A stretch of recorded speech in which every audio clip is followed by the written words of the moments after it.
2020 Lexus RC F review power and presence, but still a step behind.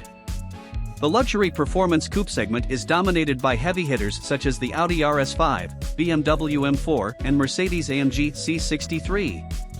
But Lexus has been playing in this space, too. The sharp-looking RCF launched in 2015, a coupe-bodied successor to the outrageous ISF that came before it, and it gets a few meaningful updates for the 2020 model year that make it even more attractive than before. What's new? There's no denying the RCF is a handsome car, especially decked out in the infrared color of my tester. But for 2020, the big coupe gets a few small styling tweaks. The cool-looking stacked tailpipes are still here, but they're set off by new taillights and a redesigned bumper. Up front, you'll notice larger air intakes and restyled headlights. The huge spindle grille is as prominent here as it's ever been, though it's actually a bit smaller for 2020. The RCF gets a few engineering tweaks, too, cutting 56 pounds from the coupe's weight thanks to lighter components in the manifold and air conditioning system, as well as a bumper support piece made from a mix of carbon fiber and aluminum. On the road. As I make my way to my favorite twisty backroad, I switch the drive mode to Sport S to make use of its quicker throttle response, but I keep the torque vectoring differential in its standard setting. The gearbox mostly knows what it's doing, though sometimes I'll get an early upshift or it won't downshift under braking. Thankfully, that's easily remedied by using the paddler shifters, and I even get a little throttle blip when I downshift, a great way to hear that V8 roar inside the cabin. Troublesome tech.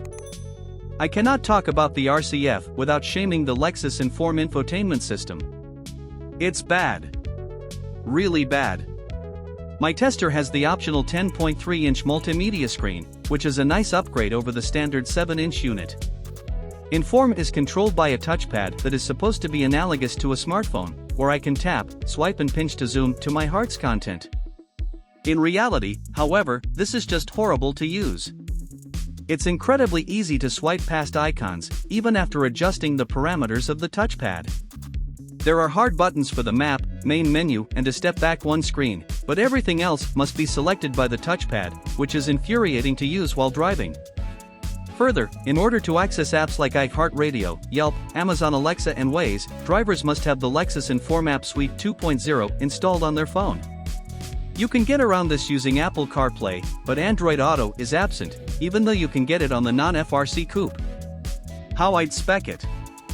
I love the way this car looks, so my ideal RCF would be painted infrared, which costs $595. I'd add the premium package, $5,350, which gets me heated and cooled seats, a heated steering wheel, blind spot monitoring, rear cross-traffic alert and the rear seat pass-through.